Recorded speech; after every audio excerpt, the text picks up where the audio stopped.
پھر آپ لوگوں کو آخرت سے جوڑتے رہے اور لوگوں کو یہی کہتے رہے کہ سنو، یہ دنیا کی زندگی عارضی زندگی ہے، یہ دارالعمل ہے، تم یہاں بونے آئے ہو،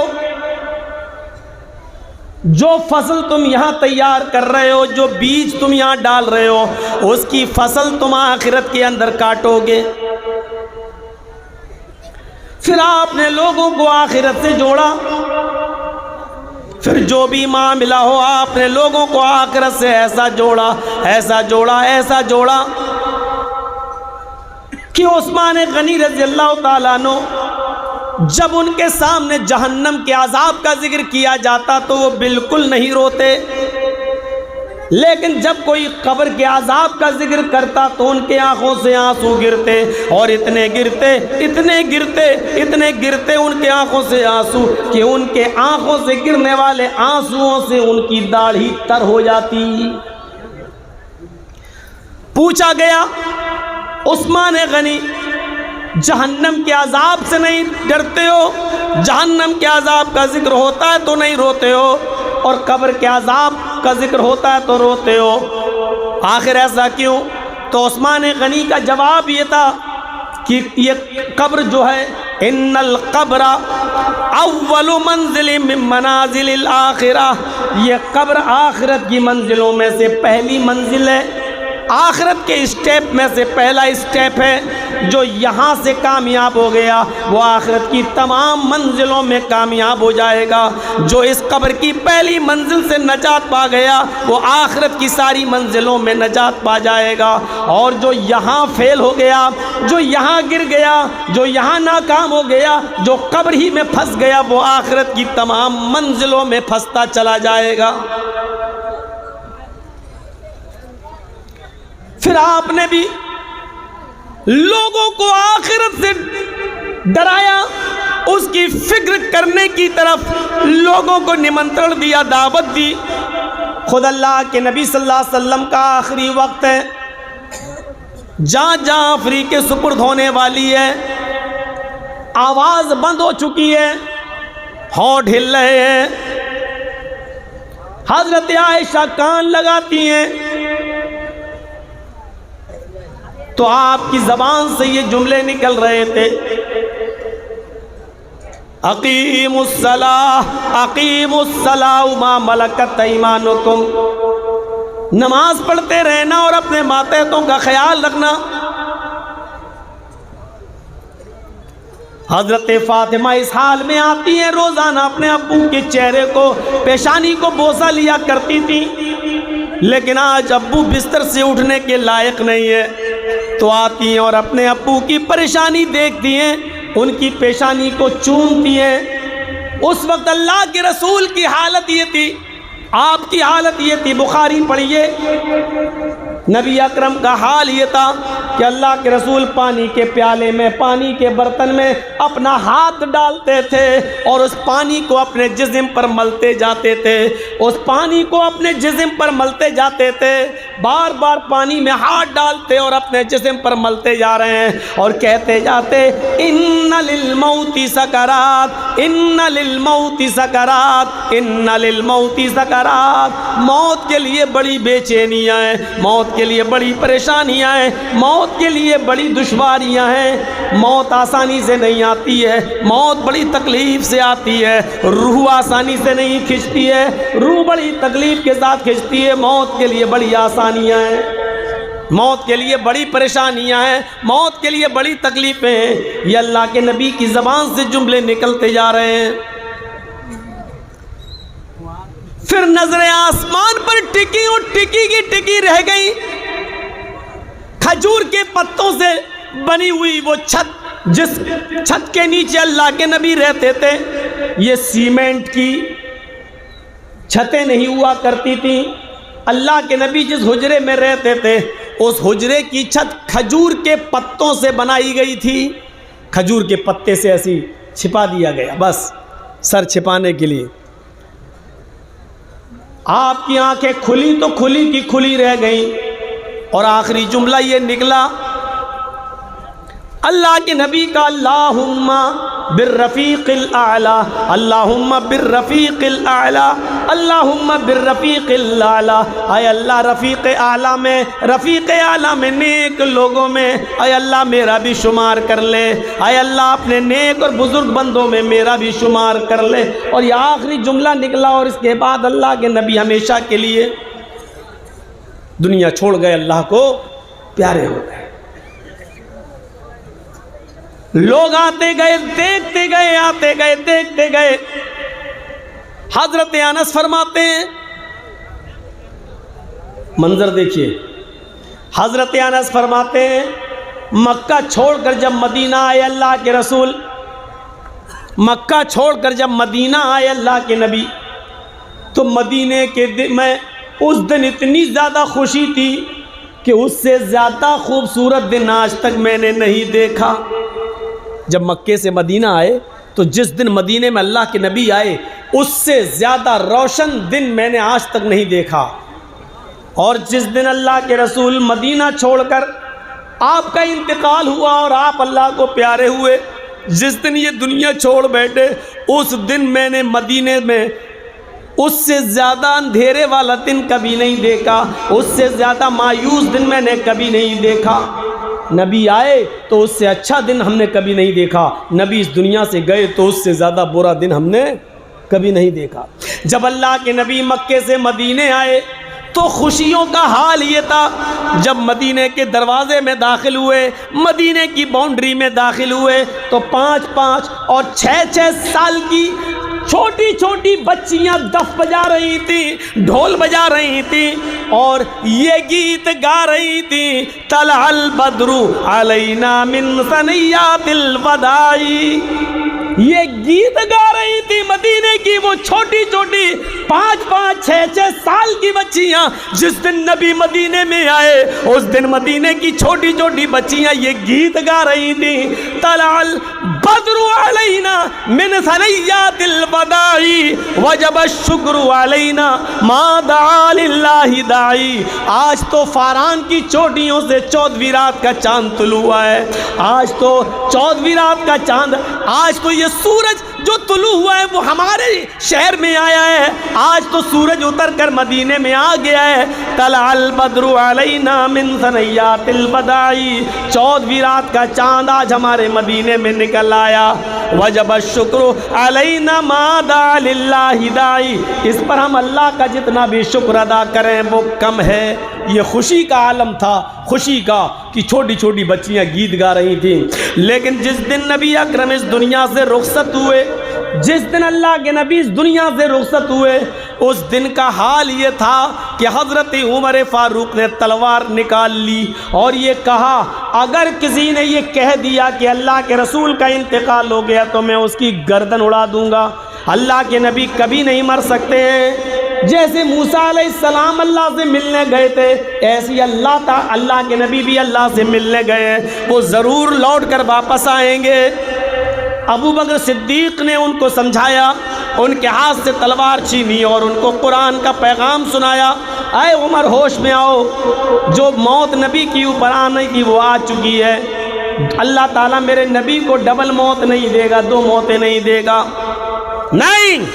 ما منکم من احد، تم میں سے جو لوگ بھی یعبد محمدن فإن محمدن قد مات، جو یہ جانتا تھا، جو محمد کو رب سمجھتا تھا، جو محمد کی عبادت کرتا تھا، وہ سن لے کہ محمد رسول اللہ بھی اس دنیا میں نہیں رہے۔ جو اللہ کی عبادت کرتا تھا وہ جان لے کہ اللہ حی قیوم ہے، وہ زندہ ہے اور ہمیشہ قائم رہے گا، اس کے اوپر کبھی موت نہیں آئے گی۔ حضرت فاطمہ کا حال یہ تھا اس دن جس دن نبی کا انتقال ہوا، وہ اپنے ابو کے سرہانے بیٹھی ہوئی تھیں اور یہ شعر پڑھتی جا رہی تھی، وا کرب ابتا من اجاب ربندا، وا کرب ابتا من جنت الفردوس مأوا، وا کرب ابتا الی جبریل ننا۔ حضرت فاطمہ یہ کہتی جا رہی ہے، ہائے میرے ابو، آپ نے کسی کو کچھ نہیں کہا، آئے میرے ابو آپ اس دنیا سے چلے گئے، آپ کو آپ کے رب نے بلایا اور آپ نے اپنے رب کی دعوت کو قبول کر لیا۔ وا کربا بتا، آئے میرے ابو، ہائے میرے ابو، من اجاب رب بندہ، آپ کو رب نے بلایا اور آپ چلے گئے۔ وا کربا بتا من جنت الفردوس ماوا، ہائے میرے ابو آپ کا ٹھکانہ تو جنت الفردوس ہے، آئے میرے ابو آپ کا ٹھکانہ تو جنت الفردوس ہے۔ وا کربا بتا الی جبریل ننا، آئے میرے ابو اب جبریل کس کے پاس آئیں گے، قرآن کس کے اوپر لائیں گے، اللہ کی کتاب کس پر نازل کریں گے، قرآن کی آیتیں اب کس پر اتریں گی؟ نہیں نہیں اے ابو میں جبریل کو روک دیتی ہوں، میں جبریل کو منع کر دیتی ہوں، آئے جبریل اب قرآن لے کے نہ آنا، آئے جبریل اب قرآن لے کے نہ آنا، آئے جبریل اب آیتیں لے کر نہ آنا، اس لیے کہ تو جس کے پاس آیتیں لے کر آتا تھا وہ اب اس دنیا میں نہ رہا، آئے جبریل اب تم قرآن لے کے نہ آنا کیونکہ صاحب قرآن اب اس دنیا میں نہیں رہا۔ میرے بھائیوں، حضرت فاطمہ کے ان جملوں سے اندازہ لگاؤ کہ ان کے اوپر کیا گزر رہی تھی اللہ کے رسول کے انتقال کے موقع پر۔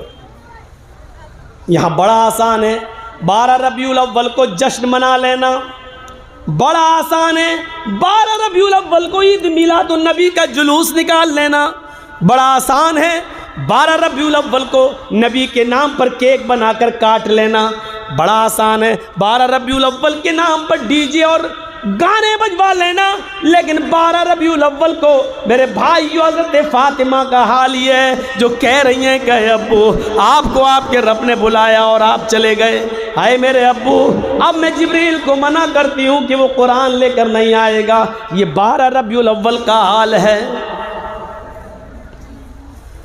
تمہارے لیے تو بہت آسان ہے خوشیاں منا لینا، لیکن جن آنکھوں نے محمد الرسول اللہ صلی اللہ علیہ وسلم کو 12 ربیع الاول کو دیکھا ہے کہ اس دنیا میں نہیں رہے، فاطمہ کو روتے ہوئے دیکھا ہے، عمر کو تلوار نکالتے ہوئے دیکھا ہے، حضرت عائشہ کی آنکھوں میں آنسو دیکھے ہیں، پورا مدینہ غمگین تھا اور فاطمہ کہہ رہی تھی آج میرے ابو کے انتقال کے بعد میرے اوپر غموں کے ایسے پہاڑ ٹوٹے ہیں، جو غم میرے اوپر آئے ہیں اگر وہ غم کسی پہاڑ پہ ڈال دیے جائیں اتنے غموں کا بوجھ پہاڑ بھی برداشت نہیں کر پائے گا اور وہ بھی ریزہ ریزہ ہو جائے گا۔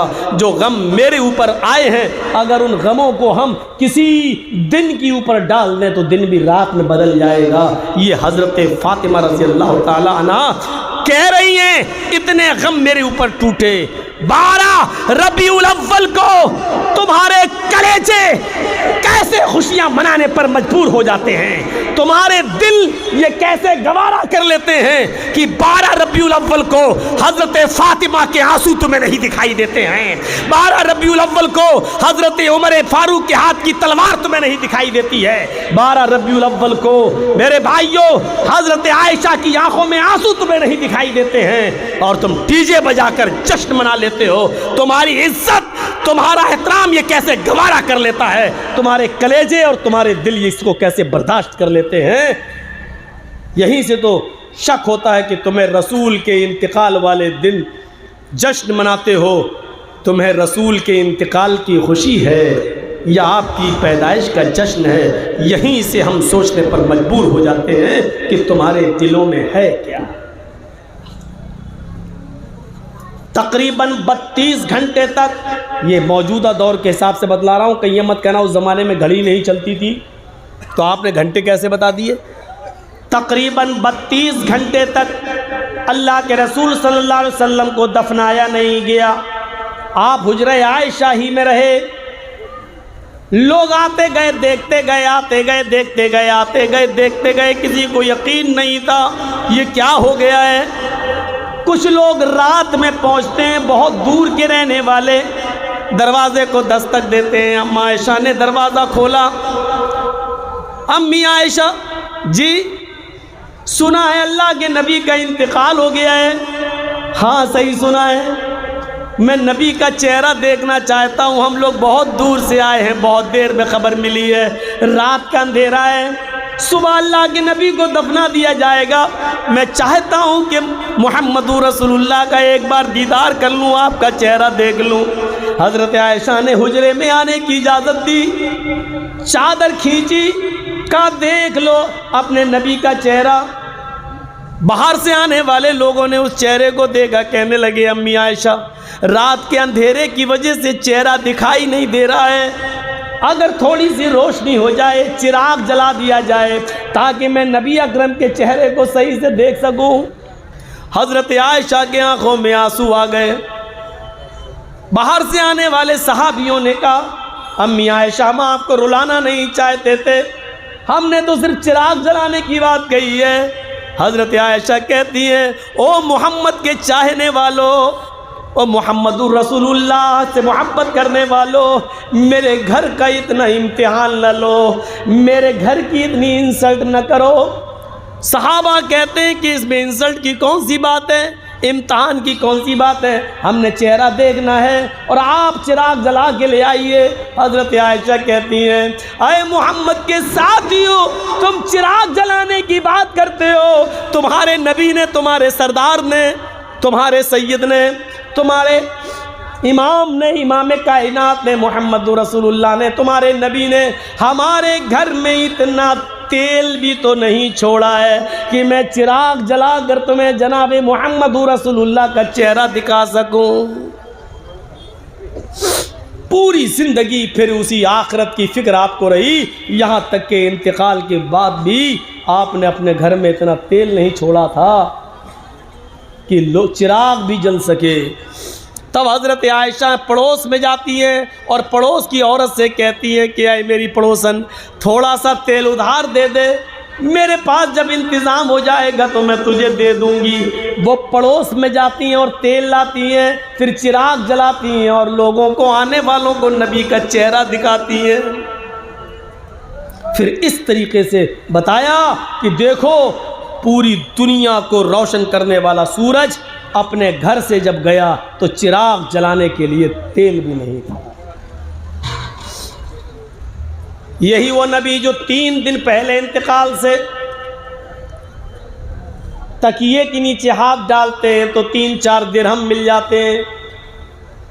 پوچھا عائشہ یہ کیا ہے؟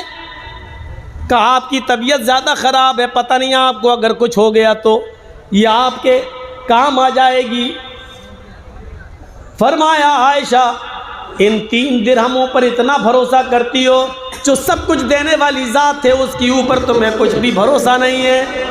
عائشہ اگر اس حال میں میرا انتقال ہو گیا اور یہ 3 درہم میرے پاس رکھے رہے تو میں کل قیامت کے دن اپنے رب کو کیا منہ دکھاؤں گا، اپنے رب کو کیا جواب دوں گا؟ آپ نے پھر اسی لیے آخرت کو ترجیح دی، وَلَلْآخِرَةُ خَيْرٌ لَكَ مِنَ الْأُولَىٰ، آخرت کی زندگی دنیا کی زندگی سے بہتر ہے۔ اور پھر جناب محمد رسول اللہ نے آخرت کی زندگی کو ترجیح دیا۔ آخری وقت تک آخرت کی فکر رہی آپ کو۔ مختلف ناحیے سے دیکھیے، قرآن ہمیں موت کو یاد دلا رہا ہے، پھر وہی قرآن ہمیں مرنے کے بعد دوبارہ زندہ ہونا بھی یاد دلا رہا ہے، پھر وہی قرآن ہمیں قیامت کے دن کی ہولناکیوں سے باخبر کر رہا ہے، پھر وہی قرآن ہمیں جہنم کے عذاب سے باخبر کر رہا ہے۔ میں چاہتا ہوں ایک ایک کر کے ان چاروں چیزوں کی چند مثالیں آپ کے سامنے رکھ دی جائیں تاکہ ہم اپنے مرنے سڑنے کو بھی یاد رکھیں، مرنے کے بعد دوبارہ زندگی کو بھی یاد رکھیں، قیامت کے دن کو بھی یاد رکھیں اور جہنم کے عذاب کو بھی یاد رکھیں۔ اور پھر بوریوں کے اس جلسے میں فکر آخرت کے موضوع پر ہونے والے خطاب کو سننے کے بعد کل سے لاٹری خریدنا بند کر دیں۔ یہ مولانا صاحب کو کیسے پتہ چلتا ہے کہ بوریوں میں بڑی لاٹری والی بڑا معاملہ چل رہا ہے، جوا کھیلا جا رہا ہے؟ ہمارا سماج، سوسائٹی، معاشرہ، نوجوان خاص طور پر طبقہ کس طرف جا رہا ہے؟ سمجھ سے باہر۔ آئیے ایک آیت پڑھوں گا صرف موت کے تعلق سے، اور دیکھتے جائیے۔ فَلَوْلَا إِذَا بَلَغَتِ الْحُلْقُومَ وَأَنْتُمْ حِينَئِذٍ تَنْظُرُونَ۔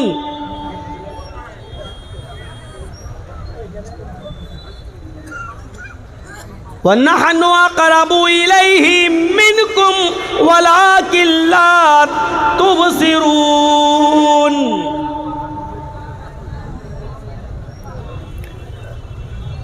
جب یہ روح تمہارے حلق تک، تمہارے نرکھرے تک پہنچ جاتی ہے، جب یہ روح تمہارے نرکھرے تک، تمہارے حلق تک پہنچ جائے گی۔ موت کے اوپر بہت سی آیتیں سنی ہوں گی، سنیے یہ آیت۔ جب ملک الموت روح نکالتا ہے، قبض کرتا ہے، تو یہ روح جب نکلتی ہے تو جانتے ہو پہلے کہاں سے نکلتی ہے؟ یہاں سے۔ آپ دیکھیے گا، کبھی کسی مرنے والے کے قریب بیٹھیے گا، جب اس کی سانسیں چل رہی ہوں تو آپ دیکھیں گے پہلے اس کے نیچے کا حصہ بیکار ہوتا ہے۔ یہ روح یہاں سے نکلتی ہے، پیر کے تلوے سے، اور نکلتے نکلتے یہاں آتی ہے، یہاں سے یہاں آتی ہے، آتے آتے پنڈلی میں آتی ہے۔ وَالْتَفَّتِ السَّاقُ بِالسَّاقِ، پنڈلیاں پنڈلیوں سے ٹکرانے لگتی ہیں، روح اور نکلتے نکلتے پھر گھٹنوں پہ آتی ہے۔ نوجوانوں، بوڑھوں، بزرگوں،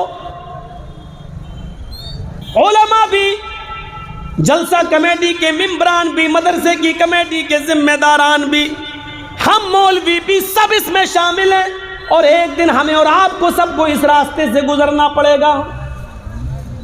کچھ گزر چکے ہیں، کچھ گزر رہے ہیں، کچھ گزرنے والے ہیں، لیکن سب اس راستے سے گزریں گے۔ یہاں سے روح نکلتی ہے، گھٹنے تک آتی ہے، گھٹنے سے نکلتے نکلتے ہماری ران تک آتی ہے،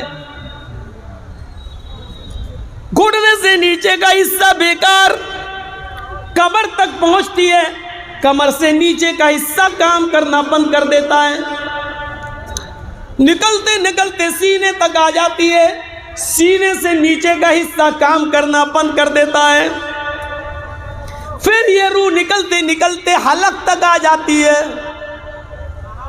ملک الموت روح کھینچ رہا ہے، حلق تک آ گئی۔ جب حلق تک آتی ہے تب آنکھیں پھٹ جاتی ہیں، بڑی بڑی آنکھیں ہو جاتی ہیں، آنکھیں موٹی موٹی جیسے۔ قرآن نے ان دونوں چیزوں کو ایک ساتھ ذکر کر دیا۔ فَلَوْلَا اِذَا بَلَغَتِ الْحُلْقُومَ، جب یہ روح نکلتے نکلتے تمہارے حلق تک پہنچ جائے گی، اور پھر حلق سے نکلتے ہوئے آنکھ، ناک اور کان، ان تین راستوں سے روح نکلتی ہے۔ جب ان تینوں راستوں سے روح نکلنے لگتی ہے تو انسان مرنے والا اپنی آنکھوں سے ملک الموت کو روح نکالتے ہوئے دیکھتا ہے، اس کو لے جاتے ہوئے دیکھتا ہے کہ روح نکال کر لے جائے گا، اور اس کے ارد گرد بہت سے فرشتے بیٹھے ہیں۔ قرآن نے اسی چیز کا نقشہ یوں کھینچا ہے، وَأَنْتُمْ حِينَئِذٍ تَنْظُرُونَ، اے دنیا والو، اس وقت تم اس روح کو نکلتے ہوئے اپنی آنکھوں سے دیکھو گے۔ خریدو لاٹری، پیو شراب، کھیلو جوا، لیکن اس راستے سے گزرو گے، گزرو گے اس راستے سے، ہم بھی اور آپ بھی۔ قرآن ایک تیسری طرف اشارہ کرتا ہے، وَنَحْنُ أَقْرَبُ إِلَيْهِ مِنْكُمْ وَلَكِنْ لَا تُبْصِرُونَ، اس وقت تمہارے سب سے زیادہ قریب ہم ہوتے ہیں. اللہ کیا کہہ رہا ہے؟ وَنَحْنُ أَقْرَبُ إِلَيْهِ مِنْكُمْ. اس وقت تمہارے سب سے زیادہ نکٹ، تمہارے سب سے زیادہ قریب ہم ہوتے ہیں.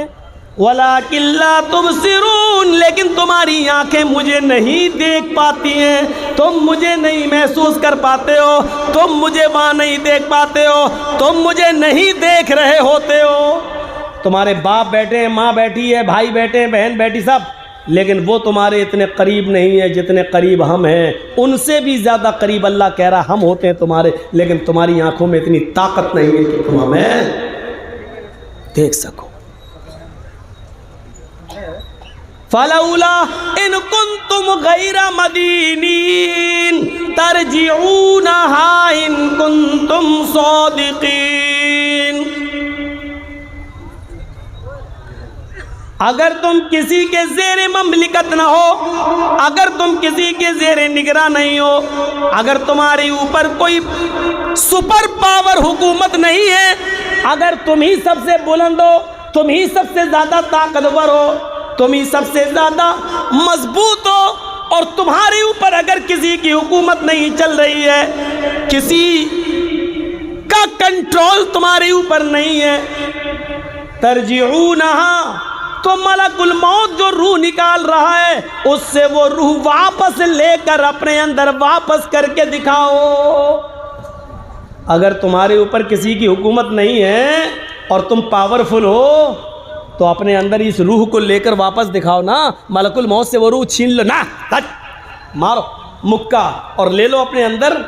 لیکن نہیں، صدام حسین اس دنیا سے چلا گیا، تختے دار پہ لٹکا دیا گیا، ہزاروں لوگوں کو موت کے گھاٹ اتارنے والا، لیکن جب اس کی روح نکلنے لگی تو یہ خود سپر پاور ہو کر بھی اپنی روح کو اپنے اندر واپس نہیں کر سکا. ہزاروں لاکھوں یہودیوں کا قتل کرنے والا ہٹلر اس دنیا سے جب گیا تو وہ بھی اپنے اندر روح کو واپس نہیں کر پایا. پوری دنیا پر حکومت کرنے والا نمرود اس دنیا سے جاتا ہے، جو ابراہیم علیہ السلام سے کہہ رہا تھا.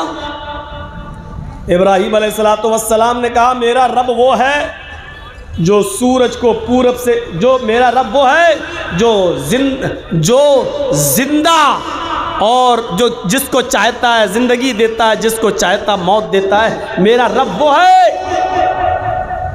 جو زندہ کو مار دے، مردہ کو جلا دے.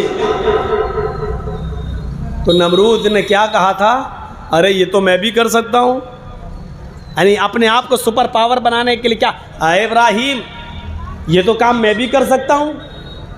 دیکھو اس نے ایک آزاد آدمی کو پکڑا اور اپنے اس کو حکم دیا کہ اس کو قتل کر دو. ایک زندہ آدمی تھا، اس کو قتل کروا دیا، مار دیا. دیکھو ابراہیم میں نے بھی ایک زندہ کو قتل کر دیا. اور ایک آدمی کو موت کی سزا ہو چکی تھی، سنائی جا چکی تھی، اس کو قتل کرنا تھا، کہا دیکھو اس کو موت کی سزا ہو چکی ہے، یہ آج نہیں تو کل مرے گا، جاؤ میں نے اس کو بخش دیا، چھوڑ دیا، اب موت کی سزا اس کی ختم کر دی. دیکھو ایک مردہ کو میں نے زندہ بھی کر دیا. بادشاہوں کی کھوپڑی ذرا گھٹیا ہوتی ہے، اور یہی حال نمرود کا بھی تھا. تو ابراہیم علیہ السلام سمجھ گئے اس کی موٹی کھوپڑی ہے، موٹی عقل ہے، یہ ایسے نہیں سمجھے گا. تو حضرت ابراہیم نے اس کے سامنے دوسری مثال پیش کر دی. اور دوسری مثال کیا پیش کی؟ آئے نمرود، تو نے کہا کہ میں مردہ کو جلا سکتا ہوں، زندے کو مردہ کر سکتا ہوں، ٹھیک ہے، لیکن میرا رب تو وہ ہے جو سورج کو پورب سے نکالتا ہے اور پشچم میں ڈبوتا ہے. اگر تو رب ہے تو پشچم سے نکال کے دکھا اور پورب میں ڈبو دے. نکال پشچم سے.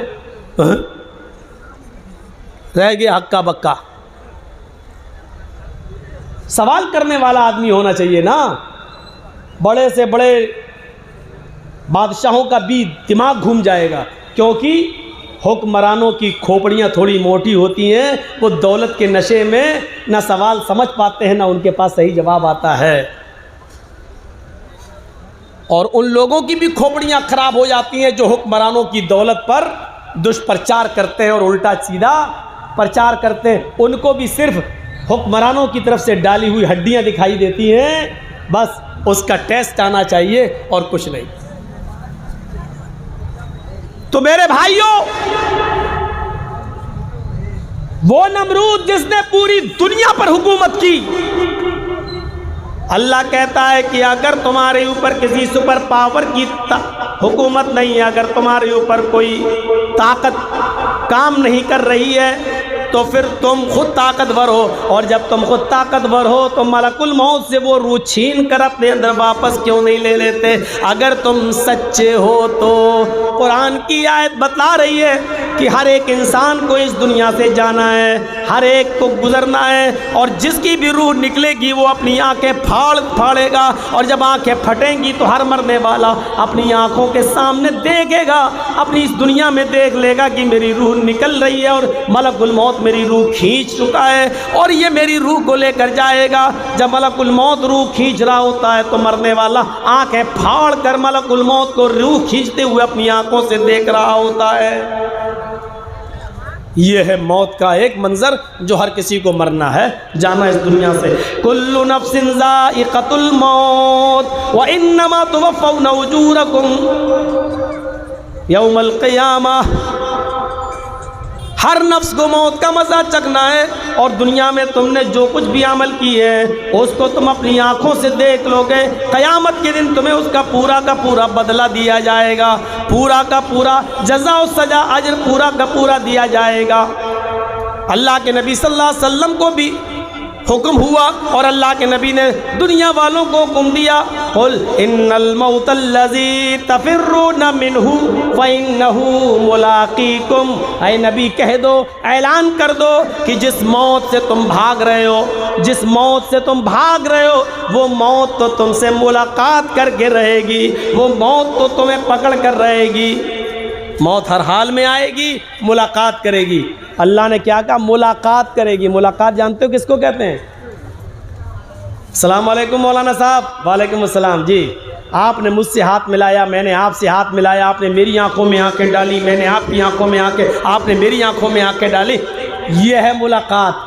اب میں اس کا ترجمہ بدلتا ہوں اور یہ ترجمہ کرتا ہوں، قل ان الموت الذی تفرون منہ فانہ ملاقیکم. اے نبی کہہ دو، جس موت سے تم بھاگ رہے ہو وہ موت تو تمہاری آنکھوں میں آنکھیں ڈال کر رہے گی. یہ صحیح ترجمہ یہ ہوا، وہ موت تو تمہاری آنکھوں میں آنکھیں ڈال کر رہے گی. کوئی راستہ نہیں ہے بھاگنے کا. یہ ہو گیا موت. اب مر جانے کے بعد بھی چین ہو تب تو. وہ بیچاری تھوڑی سی دماغی طور پر پاگل تھی نہیں، اس کو پاگل مائنڈلی ڈسٹرب کر دیا گیا اور احمد آباد کی سابرمتی ندی میں کود کر اس نے اپنی جان دے دی. ٹارچر جب آپ کسی کو کریں گے تو دماغی عقل کام نہیں کرتی ہے، پھر دماغ کام کرنا چھوڑ دیتا ہے. ہنسی اور غم اور خوشی دونوں کے لہجے میں اس نے آخری ویڈیو بنائی. ہنستی بھی جا رہی ہے اور اس ہنسی میں اس کا غم اور اس کا درد بھی چھپا ہوا ہے. یاد رکھنا، میں اس موت کو جائز موت نہیں کہہ رہا ہوں. حالات نے اس کو مجبور کیا، سابرمتی ندی میں کود تو گئی. وہ دنیا کے جھمیلوں سے تو آزاد ہونا چاہتی تھی، ہو بھی گئی. لیکن ہر انسان اگر یہی سوچ لے کہ دنیا کے جھمیلوں سے آزاد ہو جائیں گے تو معاف کیجئے گا، دنیا میں آپ کو ایک جھمیلے ہیں. آپ اس دنیا کو چھوڑ کر جس دنیا میں آپ قدم رکھیں گے وہاں آپ کی روح کو کبھی شانتی نہیں ملے گی، کبھی سکون نہیں ملے گا. اصل چیز تو وہ ہوتی ہے. اسی لیے اللہ کے نبی صلی اللہ علیہ وسلم نے فرمایا، خودکشی کرنے والا جو اپنی موت خود مر جائے، خودکشی کرنے والے کی نماز جنازہ نہ پڑھی جائے، خودکشی کرنے والے کی جنازے کی نماز جائز نہیں ہے، خودکشی کرنے والے کو مسلمانوں کے قبرستان میں دفن نہ کیا جائے. خودکشی کرنا حرام، موت کو گلے لگانا ہے۔ خودکشی کرنے والے سے اللہ کے نبی نے فرمایا کہ بری ہوں میں بری ہوں ایسی موت سے جو آدمی خودکشی کرتا ہے۔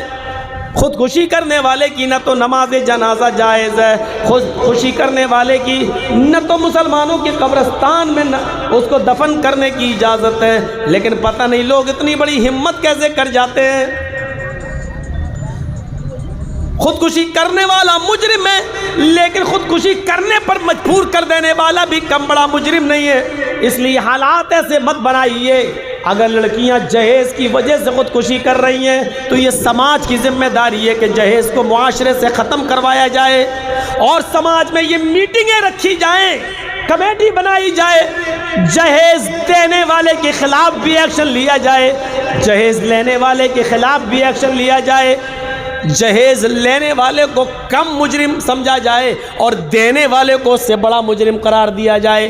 جب تک جہیز دینے والے پر زیادہ پابندیاں نہیں لگاؤ گے تو ہر آدمی چاہے گا میری بیٹی کی شادی ہو جائے، چلو ہم اتنا تو دیں گے ہی۔ دینے والے پہ پابندی زیادہ لگنی چاہیے، لینے والے پر اس سے کم۔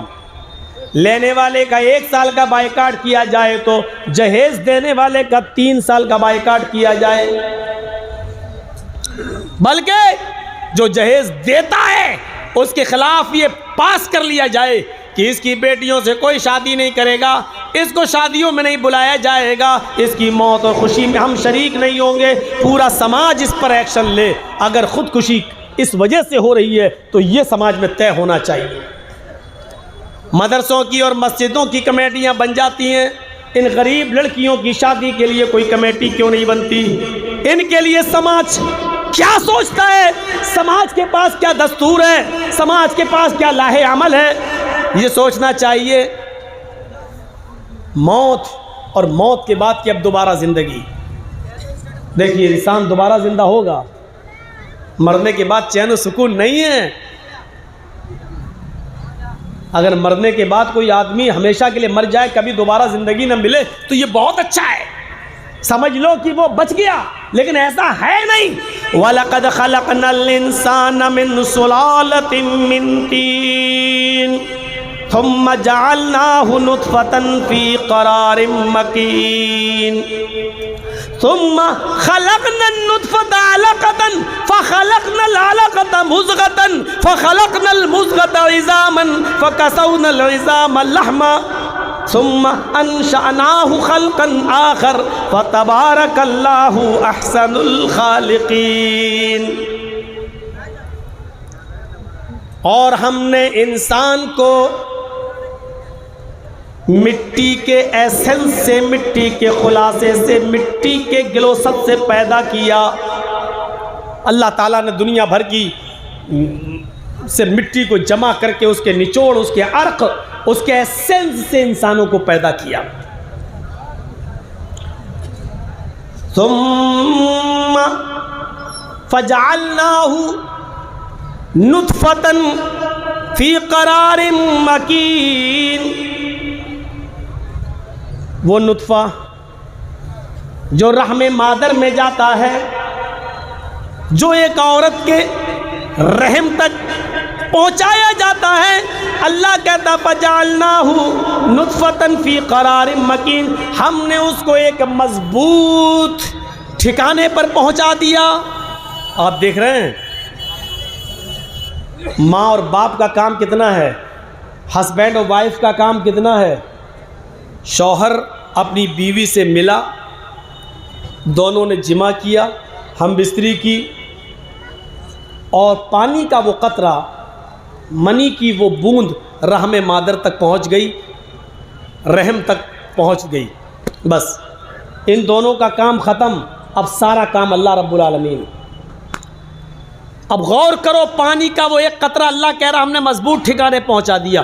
اتنے مضبوط جگہ پر پہنچا دیا جاتا ہے کہ عورت اٹھ رہی ہے لیکن وہ پانی کا قطرہ اپنا کام کر رہا ہے، عورت بیٹھ رہی ہے، پانی کا قطرہ اپنا کام کر رہا ہے، عورت چل رہی ہے، پانی کا قطرہ اپنا کام کر رہا ہے، عورت 10 مرتبہ چھت پہ چڑھتی ہے، 10 مرتبہ نیچے اترتی ہے، لیکن وہ پانی کا قطرہ اتنے مضبوط ٹھکانے پہ پہنچ چکا ہے کہ وہاں سے وہ ہٹ نہیں سکتا، وہ اپنا کام کر رہا ہے۔ اس کے بعد دیکھیے اللہ کیا کہتا ہے، ثم خلقنا النطفة علقة فخلقنا العلقة مضغة، پھر ہم نے اس نطفے کو علقہ جمع ہوا خون بنا دیا، پانی کا وہ قطرہ پھر جمع ہوا خون بن گیا۔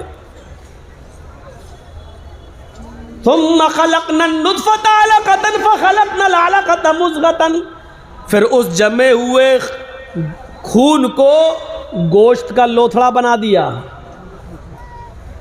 اور سننا ہے بوریو والو اور ادھر ادھر سے آنے والوں، سنو، قرآن کی اسی آیت کے ترجمے کو پڑھ کر بھوپال کے ڈاکٹر شیو شکتی سروپ MBBS MS ڈاکٹر اسلام لے آئے۔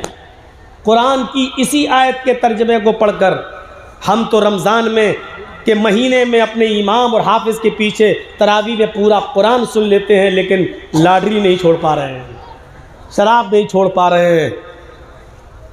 اس نے قرآن کی چند آیتیں پڑھی، ایمان لے آیا،